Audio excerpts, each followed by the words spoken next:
So, a general verdict on the year 2021. Does life suck? Well, update. Life sucks in 2021. It is 39 degrees and I am sweating my face off. And I don't know if any of you also experience terrible body temperature regulation. Being extremely hot or flustered when you should be cold, or freezing and feeling chills when it's hot outside. That's been happening a lot too lately, along with not eating unless someone reminds me to. I went like 4 days without a bite to eat at all until I realized, holy crap, I have not eaten in like 4 days. And a friend of mine, a friend of mine was like, no, no, you eat something right now. And I did. But that's been happening for a while, and I need to do a lot better because I'm not nourishing my body, and my body is already weak. It's already sick. My lungs are already crap. To explain why this absence was so long and why things have been so difficult, I have been experiencing very frequent and intensifying blackouts that used to only occur maybe once or twice a month, but in this past week alone, it's been every day except for one. And of course, they're varying in degrees of how long they last, when they occur. One of them happened after I'd fallen asleep, but most of them are when I'm wide awake, and a family member will find me standing in the corner of the kitchen talking to the wall about plane tickets, or I will come to and become aware talking gibberish and not making any sense.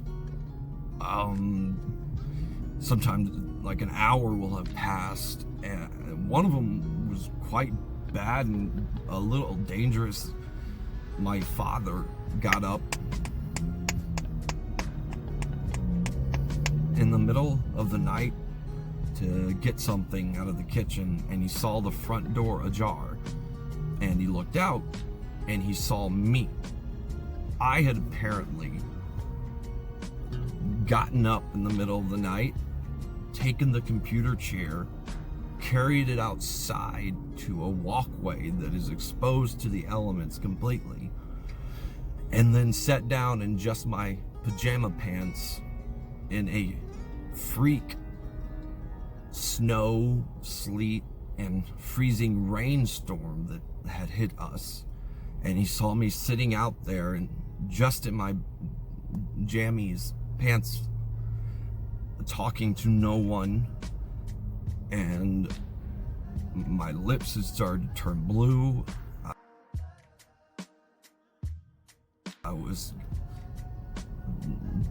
probably in the first stages of hypothermia, and it's really lucky that he found me, because I did not come to by myself.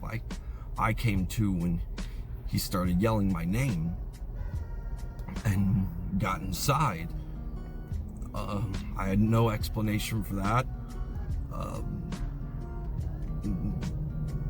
People waking up in the morning and finding my headphones in the sink and clothes in the stove. I woke up once again, and it seems to happen late at night. I was in my mom's passenger seat of her car, I was completely dressed with a backpack on my lap and the keys in the ignition, and the car turned on, and I was talking to my mom, who wasn't there.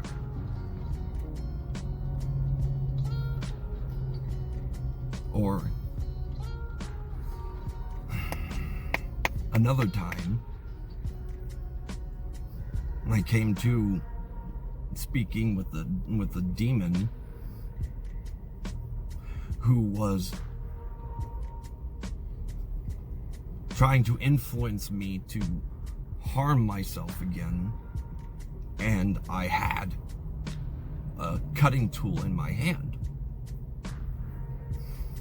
And even when I came to, I kept speaking to him, like I couldn't stop from talking, even though I had become completely aware.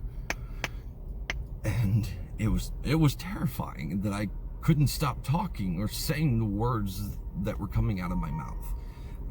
Anyhow, I've talked to my psychiatrist and my psychologist about it, and let me bid you farewell. Every man has to die. But it's been rough having it happen so often. I'm scared to go to sleep.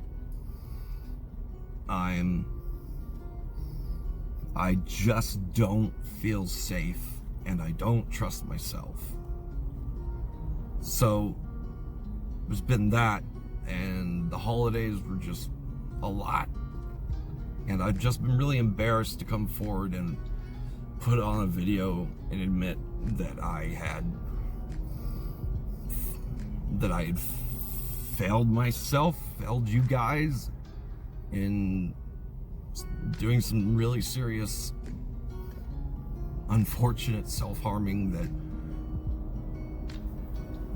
hurt me pretty bad. It was into the muscle and nerves, and I am ashamed of that. And I'm sorry, I know that's a letdown, because my last video, things were looking up, and I felt up and energized. And anyhow, update on treatment facilities. I haven't heard back from the 2 here in Texas. I don't know why. It's probably because it's been the holidays and they've probably been really busy. I was denied entry into a place in Colorado that was a residential inpatient treatment program that specialized in complex psychiatric disorders. But they informed me, due to my physical health concerns with my lungs and severity of mental illness, that I was, they were fearful that they could not meet my needs specifically. And I put, this place looked awesome. There was no locked doors. You had access to go outside anytime you wanted. And they had both a medical team and a psychiatric team there.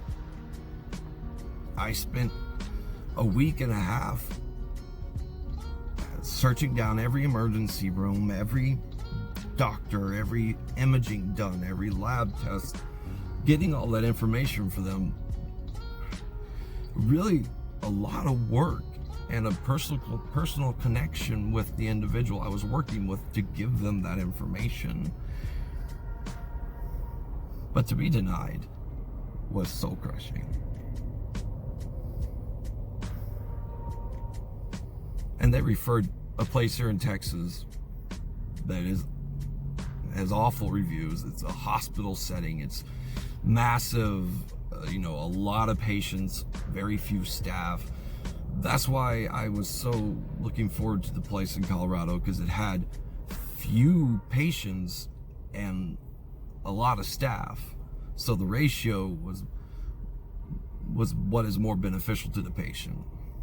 So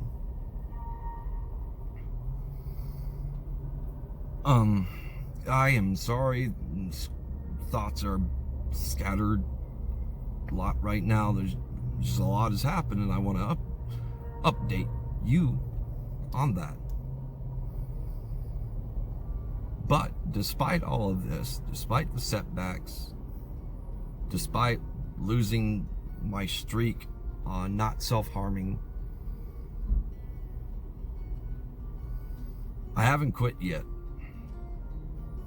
And there's still a place I'm looking to in California that looks promising, and they have accepted me. It's just a question of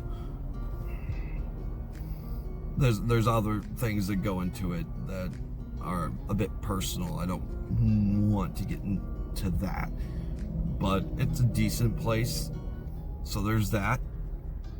And we're gonna keep looking. I have a friend of mine who's a nurse practitioner who specializes in mental health, and he's helping me find places throughout the country that might be a good fit for me for inpatient residential treatment. So lots of setbacks, lots of falling down, lots of failing, lots of shame. I apologize. My battery ran out in the car. So, to complete my thought, I was just trying to say that despite all those things, it would make me a terrible, hypocritical person to be telling you guys to continue no matter what, and then to give up myself. So I'm not going to.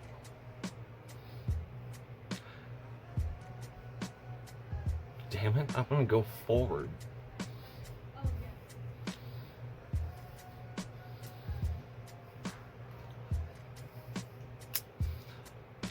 I'm gonna run into the storm, baby. And I want you guys to do the same. So despite all that, I'm gonna keep looking, and I'm gonna keep trying.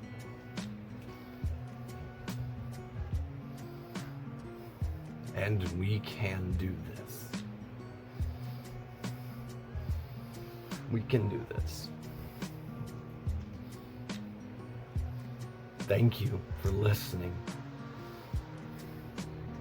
And I'll see you guys soon. Thank you.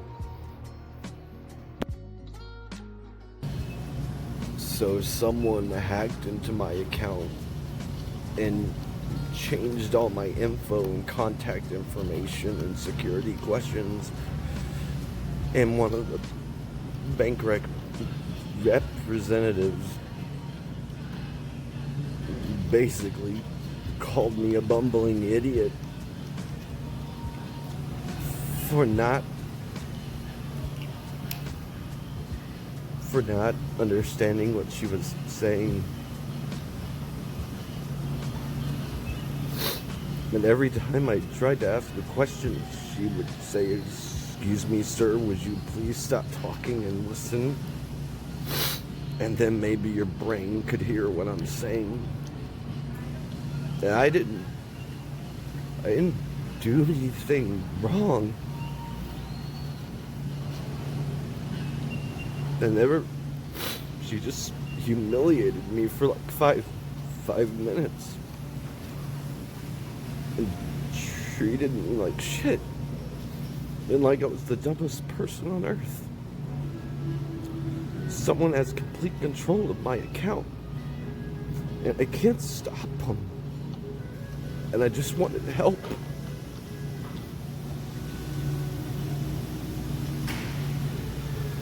God damn it. Oh, I hate life.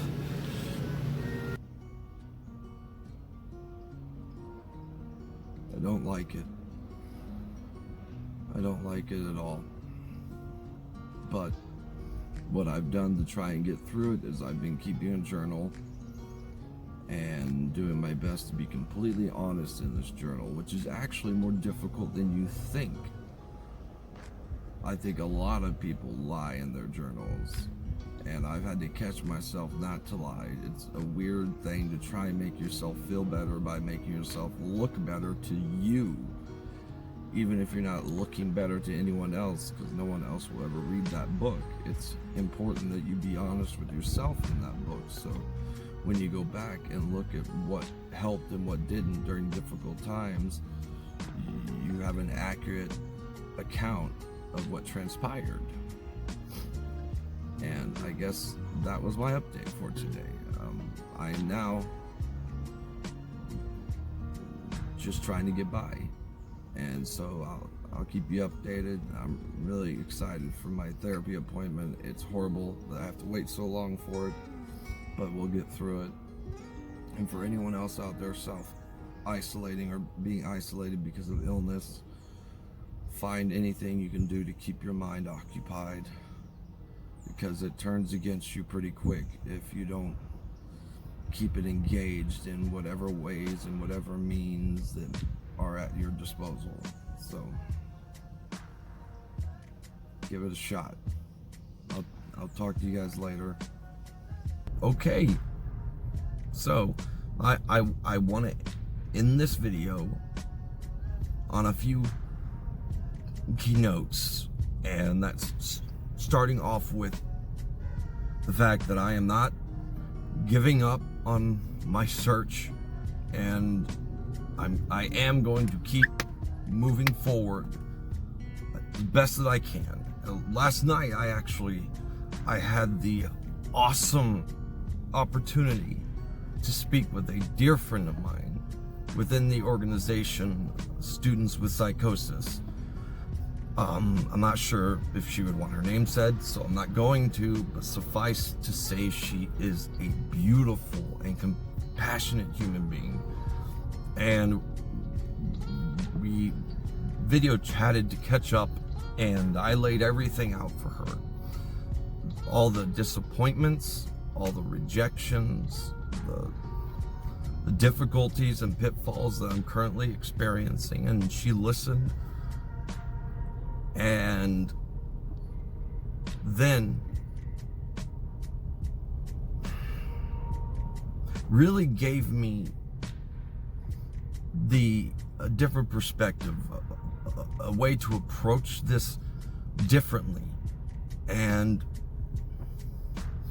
she lit a little fire under my ass, and I'm gonna stop being so reactive to things, and I'm gonna be more proactive. I'm gonna contact another really good, wonderful friend of mine who has contact with leadership in 2 of these organizations, and I'm gonna ask him to please reach out to them and see if there's anything I can do on my end to quicken the pace of the application process, or to check and see if there's anything I messed up that he can fix.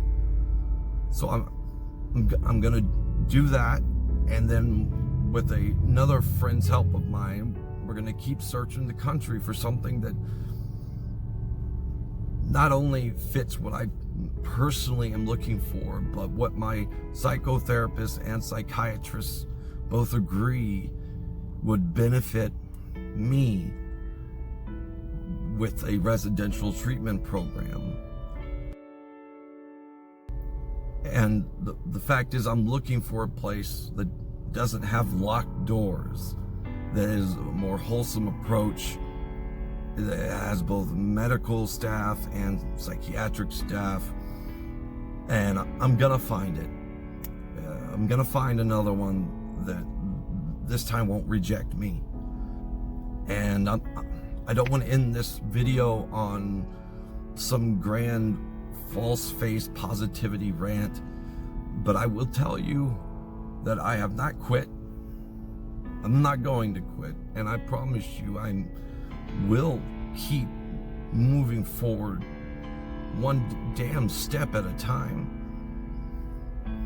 And I'm gonna do whatever it takes to give myself that chance to grow and learn to manage myself and my symptoms in a better way. And also I wanted to thank you guys, because I've been dipping down into the conversations and comments in some of the videos, and you guys y'all are fantastic. Y'all are so full of just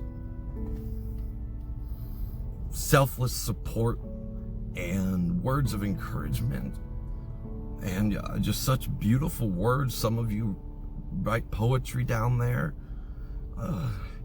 Y'all open your hearts to me, and it means a lot, and it has actually genuinely made a positive difference to me during some of my darkest hours. So thank you. I still get terrified going down there and looking, but y'all are awesome, and thank you. So I hope y'all have a wonderful day, and I'll catch you on the flip side. The next video, I am gonna spend a fair amount of time going over just the different stages of my life that have led me here, so that y'all can get to know me a little bit better. Bye.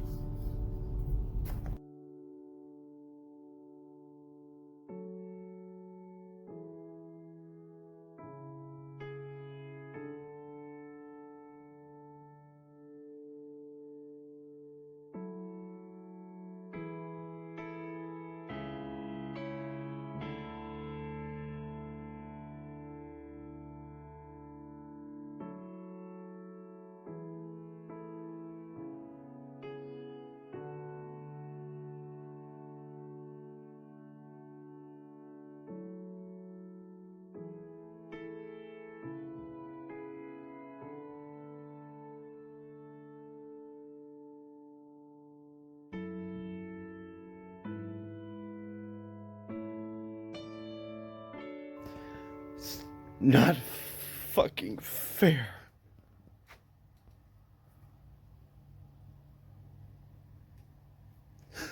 Fuck.